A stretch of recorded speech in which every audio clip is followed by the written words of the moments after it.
Le mystère du village des ombres. Il y a bien longtemps, au cœur d'une vallée verdoyante, se trouvait un village nommé Camara. Ce village avait tout d'ordinaire, sauf une chose, chaque nuit, dès que le soleil se couchait, d'étranges ombres dansaient entre les arbres, sur les maisons et au bord de la rivière. Les villageois disaient que ces ombres n'étaient pas les leurs, mais celles de mystérieux visiteurs qui ne montraient jamais leur visage. Un jour, un jeune homme nommé Kwam, curieux et courageux, décida de percer le secret du village des ombres. Il avait entendu des histoires, certains disaient que les ombres étaient des esprits qui venaient protéger les villageois, tandis que d'autres affirmaient qu'elles appartenaient à un ancien peuple qui avait disparu depuis longtemps. Kwam ne croyait ni aux esprits ni aux anciens peuples. Il pensait que tout cela était une légende pour effrayer les enfants.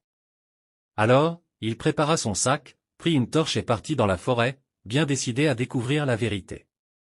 La nuit tomba rapidement, et comme toujours, les ombres commencèrent à apparaître. Elles dansaient silencieusement autour de lui, leurs mouvements légers et fluides, presque hypnotiques. Pourtant, quelque chose dans l'air semblait étrange, comme si une force invisible observait Kwam. Soudain, il entendit un rire. Un rire clair, cristallin, mais effrayant.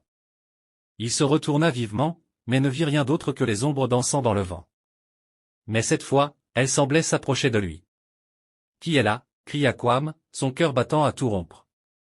Une voix douce mais ferme résonna derrière lui, « Tu es venu chercher la vérité, Kwam, mais es-tu prêt à l'entendre » Il se retourna et vit une vieille femme, assise sous un grand arbre. Elle avait un visage marqué par le temps, mais ses yeux brillaient d'une sagesse ancienne. « Je suis Nana YA, la gardienne des ombres. Les histoires que l'on raconte sur elles sont vraies, mais tu ne connais qu'une partie de l'histoire. Ces ombres, ce sont les âmes des anciens habitants de Camara. Ils protègent le village, mais ils recherchent aussi quelqu'un qui puisse accomplir une tâche importante. » Kwam, bien qu'effrayé, était intrigué. « Quelle tâche » Nana YA sourit doucement, les ombres cherchent à retrouver leur corps, à revenir parmi les vivants. Mais pour cela, ils ont besoin d'un cœur pur, d'une personne capable de rétablir l'équilibre entre le monde des esprits et celui des humains. Ce pourrait être toi, Kwam, si tu es prêt à accepter. Kwam hésita. L'idée de ramener des âmes perdues le terrifiait, mais son courage prit le dessus. « Que dois-je faire » demanda-t-il, déterminé. Nana YA lui tendit une petite jarre ornée de symboles mystérieux. « Emporte cette jarre au sommet de la montagne sacrée, là où les premiers ancêtres se sont reposés.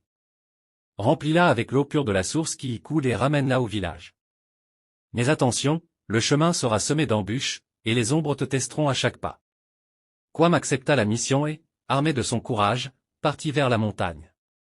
Tout au long du voyage, les ombres tentèrent de le faire renoncer, lui chuchotant des paroles de peur et de doute. Mais Kwam tint bon. Il gravit la montagne, remplit la jarre, et redescendit victorieux. Lorsqu'il revint au village, Nana YA l'attendait. Elle versa l'eau de la jarre sur le sol, et soudain, les ombres se transformèrent en de magnifiques esprits de lumière, remerciant Kwam pour sa bravoure. Depuis ce jour, le village de Camara n'a plus jamais été hanté par les ombres. Kwam devint un héros, non seulement pour avoir révélé la vérité, mais pour avoir apporté la paix à son village.